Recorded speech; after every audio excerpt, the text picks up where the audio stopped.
Well, hello there, YouTube, and welcome to Monday the 12th of April. I just out here just a second ago and realized not even a flicker of a cloud out here. It's rare for us to be completely cloudless, but it is today. Ah, dang. It was 26 degrees when we woke up, and shockingly, it says it's 44 now. About 3 hours later. There is no way.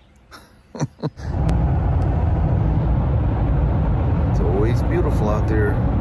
No ships this morning though. It's pretty though. Holy moly. You can tell the nice weather's here. Oh yeah. Parking lot is full already. That's nuts. And Kelly is like crazy short-handed today too. Oh. All right.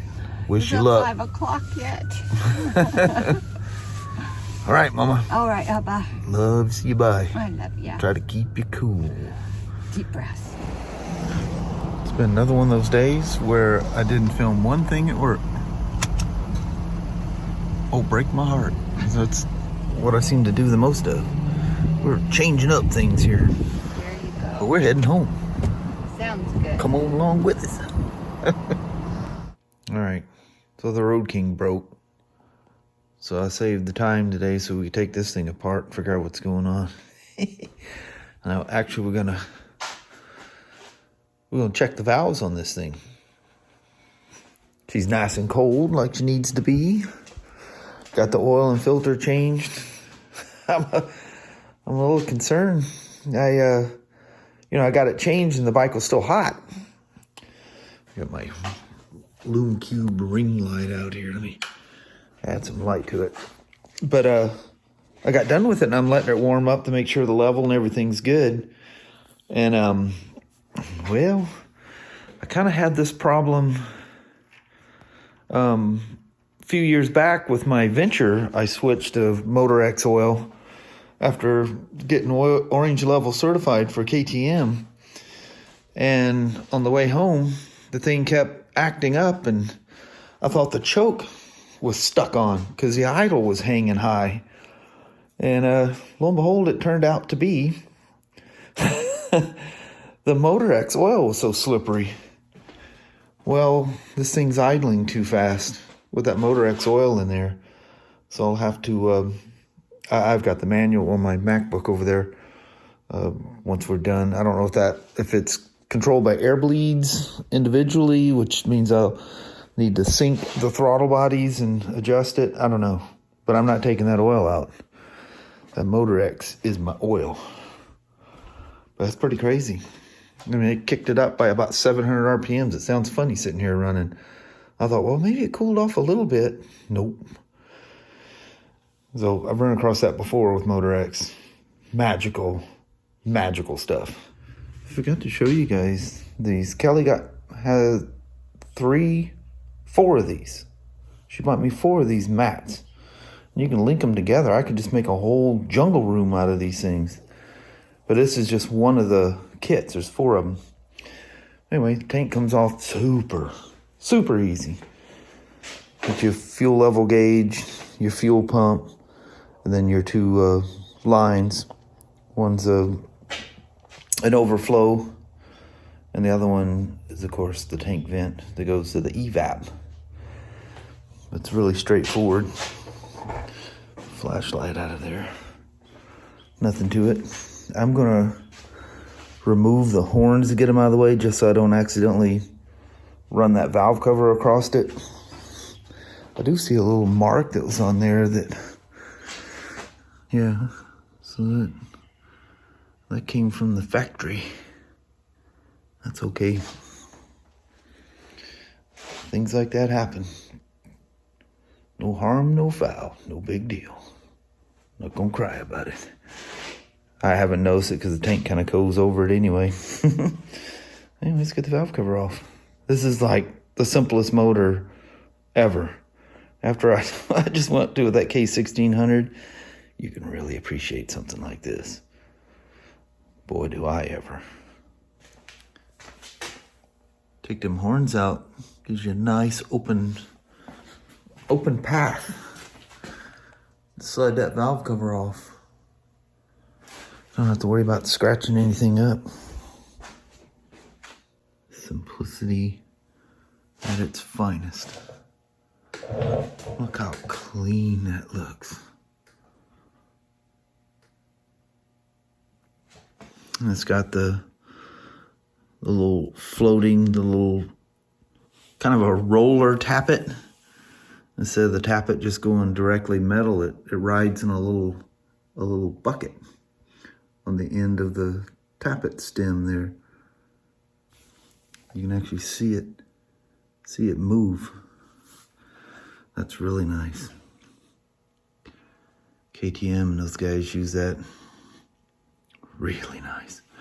So I was looking at this. Oh, if you don't have the Allen wrench, like I didn't, find a bolt and a pair of Knipex pliers. The bolt kind of gets mangled a little bit, but you get it out. So on each throttle body, here's the air bleed, and right here is a sync port. There's one on each side. It's literally on this thing. No, it's wiring off. So it's going probably a pulse line for the evap. But there's the right side, left side. You just connect a set of digital sync gauges. We use the Midtronics setup. And not only can I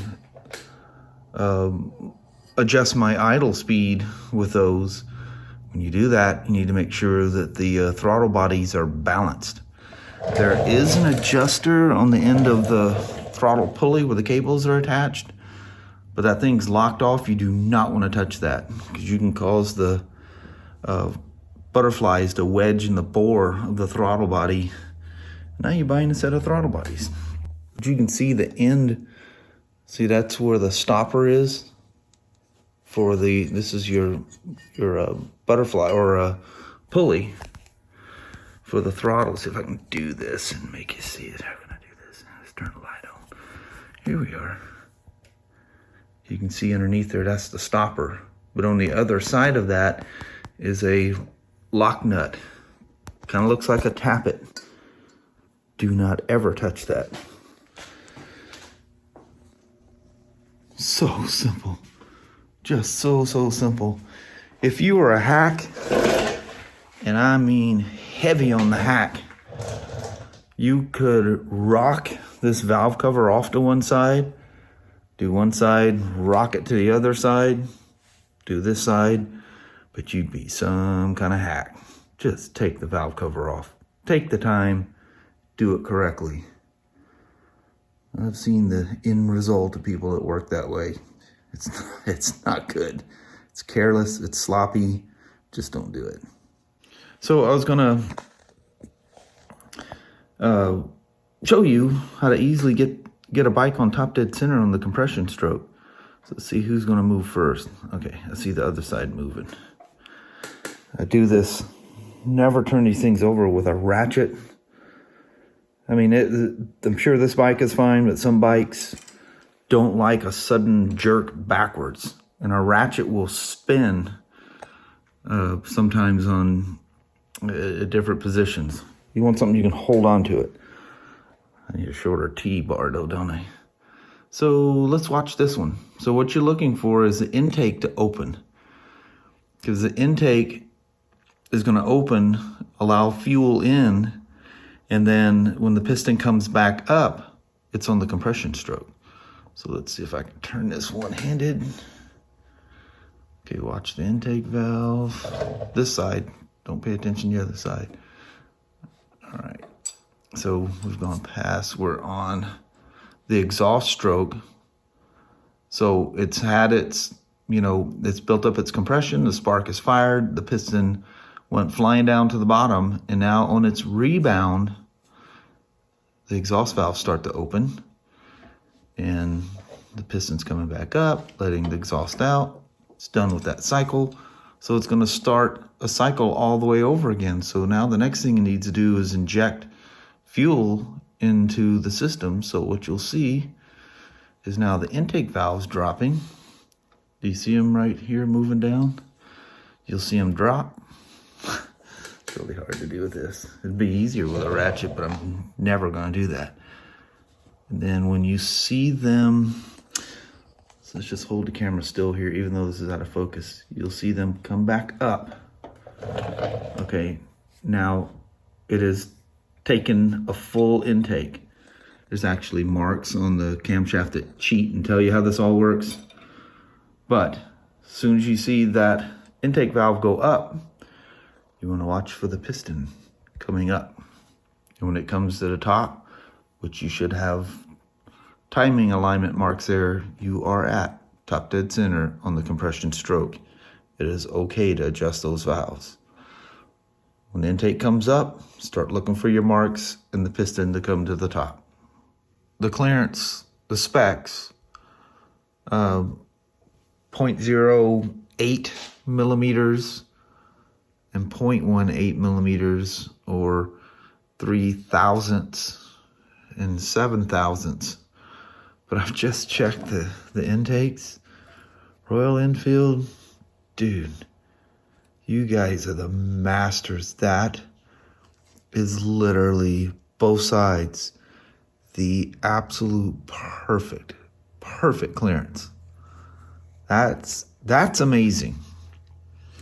That's exactly where I would set them. That's really impressive. This was a really nice set, but I loaned it to a young lad in the upper service department, and this is how I got it back. So how he thanked me, of course he didn't say nothing that he did this to it. How he thanks me is he goes to the Cornwall guy and buys himself a nice fresh set. Never, under any circumstances, loan your tools. It never ends well. So what was the other one? 7 thousandths. This is, it's stuck in there. Now I bent this one on purpose, and I'll do that to one side for certain applications. So 17 thousandths is 0.178 millimeters. It's supposed to be 18 millimeters. Now with these little roller heads on here, these can be a little tricky to get the gauge in there, because that head wants to roll around. So you just gotta finagle them a little bit here. And I think we might have, let's see, you gotta get it in there before you assume that is snug. I would say that's passable and in specs, but a little on the snug side. It's interesting that Royal Enfield has these springs on both sides. You can see it on the exhaust as well, to hold the rocker arms up. That's kind of interesting, huh? See if we can sneak this thing under this side. Again, like I say, those little rolling pads, that's perfect.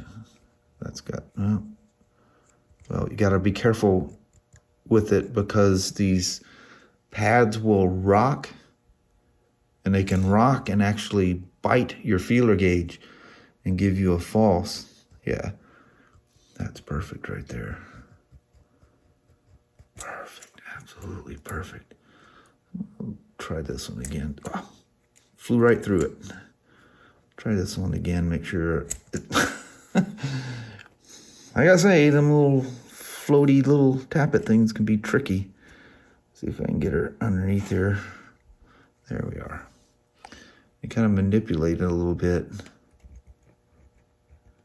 Yeah, that's about the right amount. I'm not gonna touch that one. Yeah, I'm not gonna touch that at all. So initially, left cylinder, perfect, absolutely perfect. And I've got 350 something, I don't know, miles on it, whatever it is. It's probably closer to like 340, because I think I was right at 350 or something there at the gas station, so somewhere around there. Lovely, very lovely. And of course I've ran it with Motorex in there, but that's what it looked like when it came out. The oil was absolutely spotless. And that magnet on the tip of it just had this little, I should have saved that towel. I thought I saved it. It just kind of turned the towel black. And it's weird that it even collected on the magnet because I've got a really strong magnet, a little pickup magnet, and I wave over it and it has no effect. There's like no magnetism to what was stuck to the magnet. It's kind of weird. But yeah, this engine is running perfect. Absolutely perfect. Except for I made the idle kick up putting the Motorex in there. Boy, probably the worst case was my Venture. It literally, I think it was like 800 or 900 RPMs. On the way home, I literally thought I did something wrong. And no, I lowered the idle speed, got it down to where it's supposed to be, and that bike, all these years later, idles where it's supposed to. If I put a different oil in there, it probably wouldn't even idle. So the inner intake was ever so slightly loose, and the outer intake was ever so slightly tight. So I adjusted those. The exhaust were perfect. Very impressive, Royal Enfield. That's pretty crazy. You can pretty much check any bike right after, you get a few miles on them. Might be surprised what you find. But anyway, so I'm gonna button it up. I don't want to be up late again tonight, or as little as possible. Do a quick little goodbye, and we'll finish this thing up tomorrow. I'll cover everything up, lock everything up, and we'll call it an evening in the smoke shop. Thanks for hanging around. I hope I didn't bore you or get too long-winded. Well, hello there, YouTube. Man, a little late getting the sun. I was kind of making it so it wouldn't be in our face, and I waited too late. But anyway, it's kind of a busy day working on that K1600. Almost done with that thing. Just got a little bit to do in the morning. I hope that wind doesn't blast out the mics. I apologize if it is. That's windy. It's been windy all day. Yeah. Crazy busy for her up in parts, and service was really busy, but I kind of have my things lined out to do today, so I don't see that part of it. But service, just one guy, the other gal called in sick, and that was crazy. He was overran. Yeah, overran is an understatement. But anyway, the day is over. Yeah, it's over. We're all relaxed. So hope you guys enjoyed goofing around with the 650 today. It's a lot of fun, goofing around, like working on my own stuff. That's more fun. Yeah. Doesn't pay anything, but it's more fun. More fun, yeah. Tinkering with your own stuff. But I think we're going to call it quits at that, because the mics are probably getting blown out by the wind. Alrighty. Well, thank you guys so much for watching. We really do appreciate it. We will talk to you tomorrow. Same smoke time, same smoke channel. Don't forget to give it a thumbs up. And you guys have an amazing Tuesday or Wednesday. Heck yeah. We'll see you bright and early in the morning. Hopefully it's not as cold. Yeah, because it was cold. Yeah, we got to Vancouver and jumped out of the truck. It's already almost 60 degrees. Yeah, that's not fair. I feel like a knucklehead walking along with my vest on, Everybody's looking at, wearing a vest? You have no idea how cold it was up north. Yeah. But at any rate, we'll see you in the morning. See you then. Thanks for watching. Bye-bye.